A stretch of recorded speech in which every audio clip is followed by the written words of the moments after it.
Hi everyone, welcome to Sleepy Classes. Guys, आज हम discuss करेंगे परमानेंट सेटलमेंट। परमानेंट सेटलमेंट को इंट्रोड्यूस करा गया था लॉर्ड कॉर्नवालिस के द्वारा 1793 में। कौन कौन से रीजन में इंट्रोड्यूस करा गया था? Bengal, Bihar, Orissa, northern western province and some parts of Banaras and northern Karnataka. मतलब इंडिया के पॉइंट ऑफ व्यू से अगर हम समझे 19% लैंड पर परमानेंट सेटलमेंट को इंट्रोड्यूस करा गया था। वैसे हमारे 3 रेवेन्यू सिस्टम है परमानेंट सेटलमेंट, रोहातवारी एंड महालवारी। रोहातवारी और महालवारी हम नेक्स्ट सेशन में डिस्कस करेंगे। अभी के लिए हम काफ़ी डिटेल में समझेंगे परमानेंट सेटलमेंट बेसिकली था क्या। अच्छा, ब्रिटिशर्स परमानेंट सेटलमेंट से पहले किस तरह से रेवेन्यू कलेक्ट करते थे? इज़ेदारी सिस्टम। तो एक बार हम इसको भी समझ लेते हैं। देखिए, इज़ेदारी सिस्टम को इंट्रोड्यूस करा था मुगल्स के द्वारा। और मुगल्स यहाँ पर किस तरह से टैक्स कलेक्ट करते थे? देखिए, मुगल्स के अंडर कोई भी एरिया आता था, मान लो कि बंगाल ही आता था, तो मुगल्स उसको सूबा कहते थे। और यहाँ पर सूबा में टैक्स कलेक्ट करने के लिए दीवान को नियुक्त करते थे, मतलब दीवान को अपॉइंट करते थे।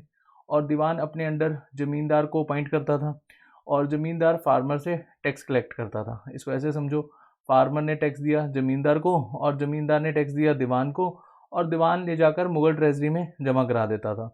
अब सम टाइम्स यहाँ पर ड्राउट लाइक कंडीशन हो जाती थी, या मानसून कम ज़्यादा आ जाता था, या फिर जो क्रॉप है वो प्रोड्यूस नहीं हो पाती थी सॉइल की फर्टिलिटी लो होने की वजह से। कोई भी कंडीशन आप यहाँ पर लगा सकते हो। तो ये जो फार्मर्स थे ये डायरेक्ट हेल्प लेते थे किंग से, मतलब यहाँ पर किंग से अपनी एक तरह से यहाँ पर प्रॉब्लम डिस्कस करते थे, और समटाइम्स किंग इनकी प्रॉब्लम को समझते भी थे। तो यहाँ पर आपको समझ में आ गया इज़्ज़ेदारी सिस्टम जो मुगल्स ने इंट्रोड्यूस करा था। अब हुआ क्या, 1764 का जो बक्सर का वार था उसके बाद सारा का सारा सिस्टम चेंज हो गया बंगाल रीजन में, क्योंकि यहाँ पर ब्रिटिशर्स ने ड्यूल गवर्नमेंट सिस्टम एस्टेब्लिश कर दी थी। मैं थोड़ा सा आपको यहाँ पर डिटेल में समझा देता हूँ। देखिए, हुआ क्या था, 1764 में बक्सर का युद्ध हुआ, और बक्सर के युद्ध में हमें 3 का अलायंस देखने को मिला। एक तो nawab of Awadh, nawab of Bengal and जो मुगल किंग थे शाह आलम सेकेंड। नवाब ऑफ अवध का नाम था सुहाजुद्दौला, और नवाब ऑफ बंगाल का नवाब था मीर कासिम, एंड जो मुगल किंग थे उनका नाम था शाह आलम सेकेंड। और इन्होंने अलायंस किया और ब्रिटिशर्स के खिलाफ जंग लड़ी, और ब्रिटिशर्स की तरफ से लीड कर रहे थे हेक्टर मुनरॉय। और हेक्टर मुनरॉय एक ही दिन में बैटल ऑफ बक्सर जीत जाते हैं। उसके बाद रॉबर्ट क्लाइव को वापस बुलाया जाता है। रॉबर्ट क्लाइव चले जाते हैं इंग्लैंड 1757 में, जिन्होंने प्लासी का युद्ध जीता था, और 1760 के आसपास वो वापस चले जाते हैं। फिर से उनको इंग्लैंड से वापस बुलाया जाता है, और 1765 में ट्रीटी ऑफ इलाहाबाद होती है। ये जो ट्रीटी ऑफ इलाहाबाद है ना, ये सबसे इंपॉर्टेंट है, और इसी के बाद हमें बहुत कुछ चेंज देखने को मिलता है। देखिए, ट्रीटी ऑफ इलाहाबाद में जो दीवानी राइट्स हैं, यहाँ पर मैं लिख देता हूँ, दीवानी राइट्स ये मुगल किंग से ले लिए जाते हैं। अब दीवानी राइट्स को आप ऐसे समझ लो, यहाँ पर लॉ बनाने की जो पावर है या टैक्स वसूलने की पावर है, मतलब टैक्स कलेक्ट करने की पावर है, ये ब्रिटिशर्स ले लेते हैं। और जो नवाब है इसको पावर जाती है पब्लिक वेलफेयर, मतलब यहाँ पर ये इस तरह से वर्क करेगा। इसको निजामत कहा जाता था उस समय, जैसे यहाँ पर हम दीवानी राइट्स कहते हैं ना, तो इसको निजामत कहा जाता था। तो इसके लिए ब्रिटिशर्स पहले तो इनको 53 लाख के आसपास देते थे नवाब को, कि आप यहाँ पर पब्लिक वेलफेयर वर्क करो। और धीरे धीरे ये भी कम कर दिया, 33 लाख के आसपास यहाँ पर दिया जाता था नवाब को। पूरा का पूरा बंगाल में आप पब्लिक वेलफेयर वर्क करो। अब बंगाल को एक बार आप देख सकते हैं, इतना बड़ा बंगाल है, इसके लिए सिर्फ 33 लाख रुपए दिए जा रहे हैं। ठीक है जी। अब यहाँ पर ड्यूल गवर्नमेंट सिस्टम एस्टेब्लिश हो जाती है ट्रीटी ऑफ इलाहाबाद के बाद। देखिए, 1764 में जब बैटल ऑफ बक्सर हो रहा था, तो उस साल नवाब ने टैक्स को कलेक्ट करा था अराउंड 70 to 80 लाख के आसपास, और बंगाल एक एग्रीन इकोनॉमी था, तो 70 to 80 लाख के आसपास टैक्स कलेक्ट करा गया। और जैसे ये ट्रीटी ऑफ इलाहाबाद होता है, तो इसके एक साल के बाद 1766 में ब्रिटिशर्स इससे दुगना टैक्स कलेक्ट करते हैं, 150 लाख के आसपास आप कंसिडर कर सकते हो। तो आप देख रहे हो यहाँ पर फुल ऑन एक्सप्लॉयटेशन हमें देखने को मिल रहा है। और 4 सालों में, मतलब 66 से लेकर 70 तक, ब्रिटिशर्स यहाँ पर इतना ज़्यादा टैक्स वसूलते हैं कि बंगाल में फेमाइन आ जाता है 1770 में। और बंगाल का फेमाइन डेफिनेटली आपने पढ़ा ही होगा, और इसको बेसिकली मैन मेड फेमाइन कहा था, जो हमारे इंडिया के सबसे बड़े इकोनॉमिस्ट हैं अमृता सेन। और अब यहाँ पर बंगाल में हम देख रहे हैं कि जो एग्रीन इकोनॉमी है वो कोलैप्स कर गई, जो ब्रिटिशर्स की यहाँ पर रेवेन्यू कलेक्ट करने की पॉलिसी है उसको देखते हुए। और यहाँ पर आप लोगों को लग रहा होगा कि जो ब्रिटिश ईस्ट इंडिया कंपनी है वो काफ़ी ज़्यादा यहाँ पर मुनाफे में होगी, मतलब प्रॉफिट में होगी। ऐसा भी नहीं था। देखिए, 1771 में जो ब्रिटिश ईस्ट इंडिया कंपनी है ये भी बैंकरप्ट हो जाती है, और उसके बाद हमें देखने को मिलता है 1773 का रेगुलेटिंग एक्ट। तो आपको यहाँ पर थोड़ा सा बैकग्राउंड समझ में आ गया। और वैरेन हेस्टिंग उसके बाद जब गवर्नर जनरल ऑफ बंगाल बनाए जाते हैं तो ये रिवाइव्ड करते हैं इज़ेदारी सिस्टम को। अब इज़ेदारी सिस्टम में क्या यहाँ पर चेंजेस करते हैं इसको हम समझते हैं। देखिए, इनको ऐसा लगता है कि हमें यहाँ पर हायर बिड लगाना चाहिए। मतलब इसको आप ऐसे एग्जाम्पल के थ्रू समझो कि ये 4 जमींदार हैं, ए, बी, सी और डी। अब यहाँ पर एक लैंड है और ये लैंड प्रोड्यूस कर पाएगी 100 kg, कोई भी क्रॉप यहाँ कंसिडर कर लो आप। तो ये लैंड का असेसमेंट करा गया और ये कितना प्रोड्यूस कर पाएगी 100 kg। अब यहाँ पर जो ए, बी, सी, डी जमींदार हैं ये अपनी बिड लगाएंगे। ए बोलेगा कि मैंने 80 kg आपको यहाँ पर कलेक्ट करके दूंगा, और बी कहेगा मैं आपको 100 kg कलेक्ट करके दूंगा, और सी यहाँ पर 150, और डी ऐसी बोलेगा कि मैं आपको 200 kg यहाँ पर कलेक्ट करके दूंगा। अब ब्रिटिशर्स किसके साथ ओलेंगे? डी के साथ, क्योंकि इनको ज़्यादा मुनाफा मिल रहा है। तो वैरेन हेस्टिंग की जो बेसिकली इज़्ज़ेदारी सिस्टम में जो ये रिवाइव्ड करा गया था, मतलब जो चेंजेस थे वो बेसिकली यही था कि जो हाईएस्ट बिड लगाएगा उसी को बेसिकली कलेक्शन करने के लिए यहाँ पर रखा जाएगा। तो 5 सालों के लिए यहाँ पर दे दिया जाता था कि आप 5 सालों के लिए यहाँ पर कलेक्ट कीजिए। अब देखिए, हमें यहाँ पर ये नहीं पता कि एग्जैक्टली प्रोडक्टिविटी क्या है लैंड की, और यहाँ पर जो जमींदार हैं उन्होंने अपने आप से यहाँ पर बोल दिया। तो ब्रिटिशर्स को इज़्ज़ेदारी सिस्टम में समटाइम्स लॉस होता था, समटाइम्स प्रॉफिट होता था। मतलब ऐसे समझ लो, एक साल तो ज़्यादा आ जाता था, एक साल कम आता था, और फिर तीसरे साल ज़्यादा आ गया, चौथे साल कम आ गया। तो ये जो सिस्टम था ना, ये सही नहीं था। मतलब एक फिक्स रेट ब्रिटिशर्स को मिल नहीं पा रहा था। अब यहाँ पर जो ज़मींदार हैं वो एक्सप्लॉयटेशन करते थे फार्मर्स पर, और यहाँ पर हर संभव प्रयास करते थे कि हम ज़्यादा से ज़्यादा ब्रिटिशर्स को कलेक्ट करके दें, क्योंकि ब्रिटिशर्स के लॉयल भी थे ये। तो इज़्ज़ेदारी सिस्टम बेसिकली यहाँ पर सही साबित नहीं हुआ, और फिर इसमें चेंजेस करेंगे।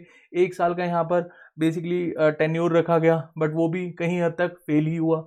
और उसके बाद फिर परमानेंट सेटलमेंट को इंट्रोड्यूस करा गया। अब देखिए, ब्रिटिशर्स को लग रहा था कि अगर हम ज़्यादा यहाँ पर मुनाफा कंसीडर करेंगे तो वो कहीं हद तक हमें लॉस करवा देगा, तो बेटर ये है कि हम एक फिक्स रेट में जाते हैं।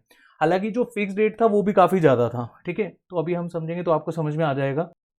इस पॉइंट से समझिए, in order to stabilize the system of land revenue collection, तो ब्रिटिशर्स ने एक फिक्स रेट यहाँ पर रख दिया कि हमें चाहिए फिक्स रेट, और उसके ऊपर का जितना भी होगा वो ज़मींदार के पास जाएगा या फिर सरप्लस में यूज़ होगा। अब सरप्लस क्या होता है वो भी मैं आपको समझाऊंगा। तो परमानेंट सेटलमेंट में क्या क्या चेंजेस हुए, सबसे पहले हम ये देख लेते हैं। तो देखिए, फर्स्ट पॉइंट जो आपको यहाँ पर याद रखते हैं कि जो ज़मींदार हैं उनको लैंडलॉर्ड बना दिया गया था। मतलब ज़मींदार यहाँ पर मालिकाना हक रखेंगे ज़मीन का। और ये जो मालिकाना हक है, इसको देखते हुए अगर हम एक चीज़ समझें, जो यहाँ पर फार्मर्स हैं वो कंसिडर करे जाएंगे tillers of the soil. Tillers of the soil को आप ऐसे समझ सकते हो कि जस्ट यहाँ पर फार्मिंग करेंगे, और जो ज़मींदार हैं उनको मालिकाना हक तो यहाँ पर दिया गया है, लेकिन as long as they paid the revenue to the East India Company, जब तक वो रेवेन्यू देते रहेंगे तब तक मालिकाना हक है। अदरवाइज ब्रिटिशर्स इनसे ज़मीन वापस ले लेंगे और फिर से बिड लगा देंगे।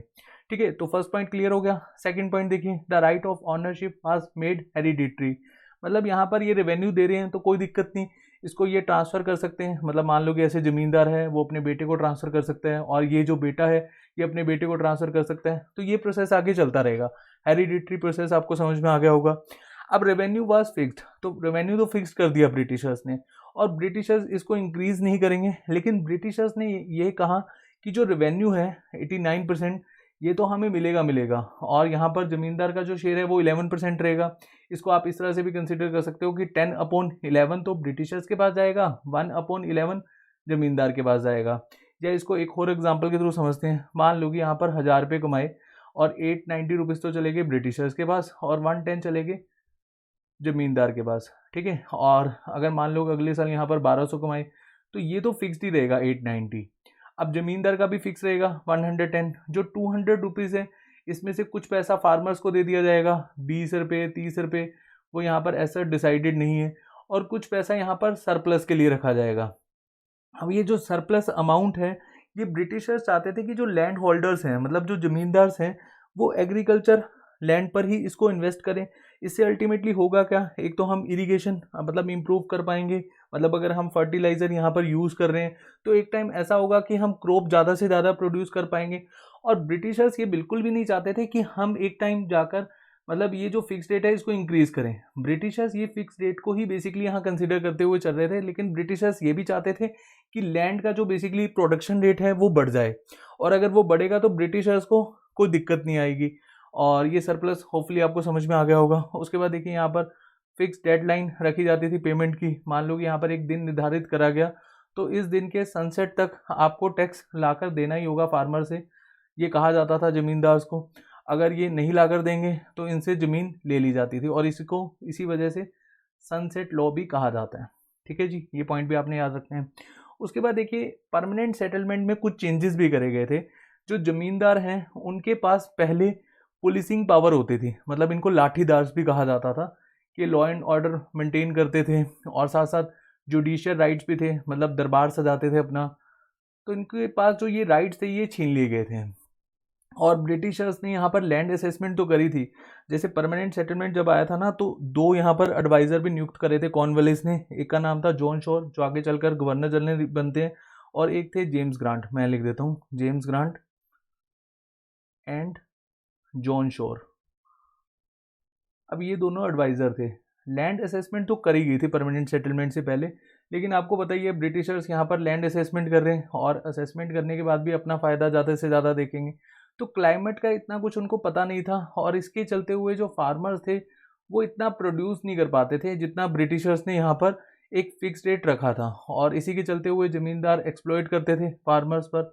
और एक टाइम ऐसा आया कि ज़मींदार यहाँ पर इतने रिच हो जाते हैं कि वो सिटीज़ में रहना स्टार्ट कर देते हैं, और अपने अंडर यहाँ पर ये जो इनके अंडर बेसिकली कलेक्ट करेंगे पैसा, उनको अपॉइंट करते हैं, जिनको हम ऐसे कह सकते हैं मनी कलेक्टर।